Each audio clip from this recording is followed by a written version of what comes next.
on Tuesdays and the grocery shopping on Fridays.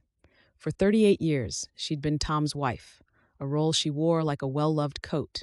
And for another 38, she was a mother to David, Emily, and Josh, each now grown and orbiting in different galaxies. She was the type to label her freezer meals and still use her wedding china for Sunday pot roast, even when it was just her and silence at the table.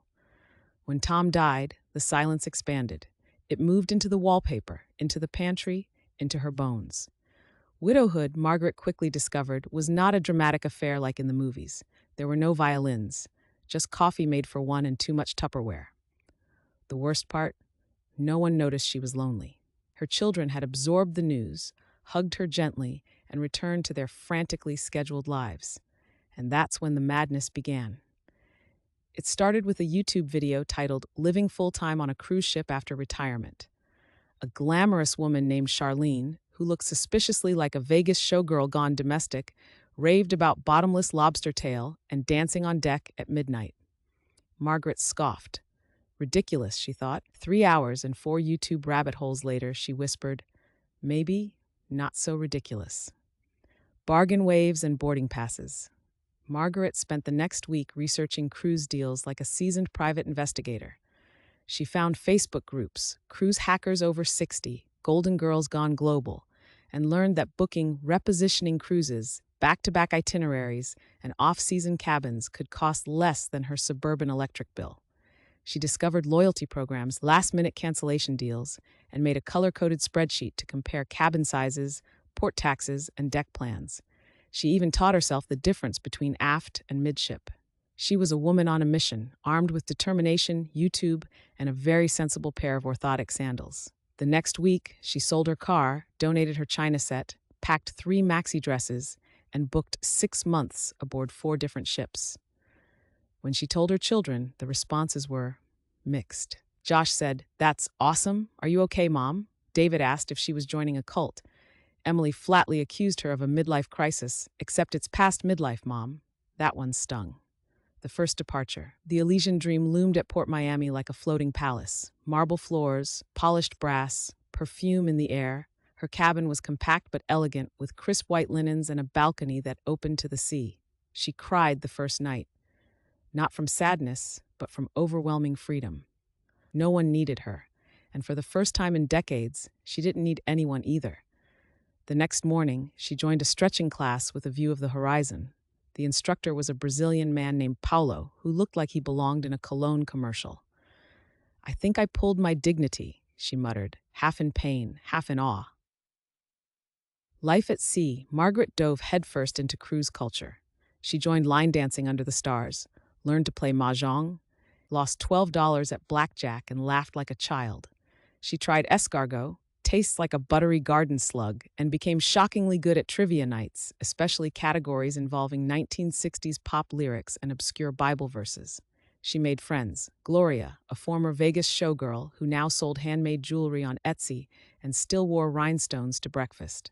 Irene, an ex-nun turned poet who carried a hip flask filled with holy water and flirted shamelessly with the piano player. Doris and Stan, high school sweethearts from Michigan, who took cruises to escape their adult children. Every port was a story. Kits, she went ziplining and screamed so loudly she gave a flock of parrots PTSD. In Athens, she stood at the base of the Parthenon and whispered to the wind, "Tom, can you believe this?" Her eyes welled up as a stranger handed her a tissue and asked if she'd lost her group. She laughed. "No, I think I found it." In Juneau, she kayaked between icebergs with a retired science teacher named Harold, who kept trying to impress her with glacier facts. "You know," he said, "this one's over 2,000 years old." She nodded, "like my knees after this trip." Family ties, fraying and mending. By month 3, the texts from her children had shifted. "David, are you really skipping Thanksgiving?" "Emily, I just think this is a little indulgent, Mom. You never used to be like this." Josh, bless him, tried to stay neutral. "They just miss you." "I do too." She responded kindly but firmly. "I was everything for everyone for 40 years. Now I'm doing something for myself." Silence followed. Then guilt. Then resolve. She filmed a video about it. She posted it on her new YouTube channel, Waves of Grace, Notes from a Floating Widow. The video went viral among silver-haired women with broken hearts and itchy feet. Comments poured in. "You are my hero, Margaret. I've booked my first cruise, leaving in June. My husband's been gone 5 years. You just gave me back my future." She started recording port vlogs, packing tips, travel diaries. People began recognizing her on ships. "It's you, the lady who bungee jumped in New Zealand," one woman shringed. "I prefer the woman who survived bungee jumping." Romance, seaborne and complicated. It was during a fjords cruise that she met Steve. He showed up at trivia, beat her team by 1 point, and then had the audacity to wink at her during the final round. He was charming, retired contractor, widower, Texas accent. Owned far too many cargo shorts, the kind of man who said ma'am unironically and carried a pocket knife everywhere. They bonded over bad buffet fish and shared pain. They watched the northern lights from the bow, shoulder to shoulder, breath fogging the cold air. He made her laugh, loudly, often, and then he kissed her, gently, respectfully, like she hadn't been kissed in years. Storms in the wake, but Steve was cautious. "I've lost before," he said. "I don't know if I can open the door again." She understood, but she was hurt. When he left the ship in Lisbon, she found only a folded napkin with the words, "Thank you for reminding me I still feel." She didn't cry. Not then. But she filmed a video that night titled, "What Happens When You Let Someone In?" She was honest. About grief. About disappointment. About not regretting a second of it. Her subscribers swelled to 50,000. Surprises, serendipity, and a return 2 cruises later, in the middle of a dance class in Barbados, someone tapped her shoulder. "I still love you," Steve said softly. They danced. No explanations, just rhythm and breath. He started joining her on cruises, but they kept separate cabins. She liked independence. He liked her stubborn streak. They called it companionship with ocean views. He filmed her videos, occasionally made corny guest appearances. When she turned 67, he surprised her with a deck picnic and a saxophonist. "Tom would have loved you," she whispered. Steve squeezed her hand. "Then I'm already honored." A wedding at sea. It was on the sunlit deck of the Silver Horizon during a cruise through the Greek Isles when Margaret and Steve finally decided to get married. They didn't want a traditional ceremony. Margaret joked, "If I walk down an aisle, it better be flanked by buffet stations."